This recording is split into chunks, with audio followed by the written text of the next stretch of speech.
জনাব মাওলানা আবুল হোসেন আমাদের মাঝে উপস্থিত আছেন। আজকের অনুষ্ঠানের প্রধান অতিথি এই উপমহাদেশের প্রখ্যাত ইসলামী চিন্তাবিদ এবং বরেণ্য নেতা জামাত ইসলামীর কেন্দ্রীয় সহকারী সেক্রেটারি জেনারেল, কেন্দ্রীয় নির্বাহী পরিষদের অন্যতম সদস্য, আমাদের প্রাণপ্রিয় নেতা জনাব মাওলানা আব্দুল হালিম।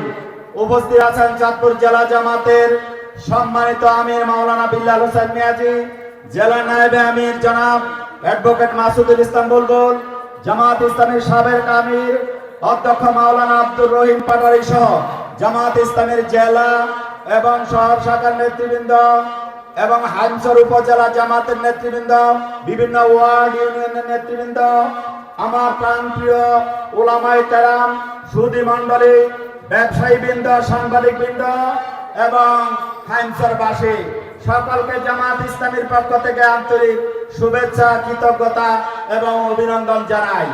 আমি আজকে এখানে মেহমান নয়, আমি হলাম মেজবান। কি বলেন? আলহামদুলিল্লাহ। এ মাতৃভূমি আমার, এ হাইমচরে আমাদের জাতীয় নেতৃবৃন্দ আজকে এই সম্মেলনে উপস্থিত হয়ে আমাদের সম্মেলনকে ধন্য করেছেন। এজন্য চাঁদপুরবাসী, হাইমচরবাসীর পক্ষ থেকে আমি নেতৃবৃন্দকে অভিনন্দন জানাই, শুভেচ্ছা জানাই এবং হাইমচরবাসীর পক্ষ থেকে প্রাণ ঢালা শুভেচ্ছা জানাই। আমার কথা আজকে আমাদের মেহমানদের জন্য ছেড়ে দিলাম। আমি আমার সময়টুকুকে কেন্দ্রীয় মেহমানের জন্য ছেড়ে দিয়ে শুধু একটি আহ্বান জানাতে চাই। বাংলাদেশের মানুষ, বিশেষ করে হাইমচরের মানুষ, আমরা একটি দুর্নীতিমুক্ত দেশ চাই। কি বলেন? একটি বৈষম্যহীন বাংলাদেশ চাই, একটি দারিদ্র মুক্ত বাংলাদেশ চাই, ভোটের অধিকার চাই।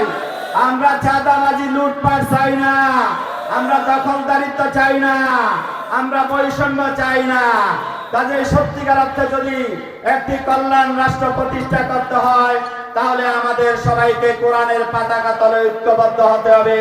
কোরআনের শাসন প্রতিষ্ঠার মাধ্যমে মানুষের সকল অধিকার নিশ্চিত করা হবে ইনশাআল্লাহ। জামাত ইসলামী একটি পরীক্ষিত দল।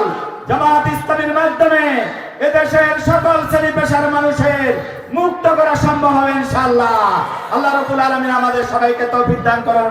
কেন্দ্রীয় নেতৃবৃন্দকে আবারও হাইমচর উপজেলার পক্ষ থেকে ধন্যবাদ জানিয়ে শেষ করছি। আসসালামু আলাইকুম ওয়া রাহমাতুল্লাহি ওয়া বারাকাতুহু।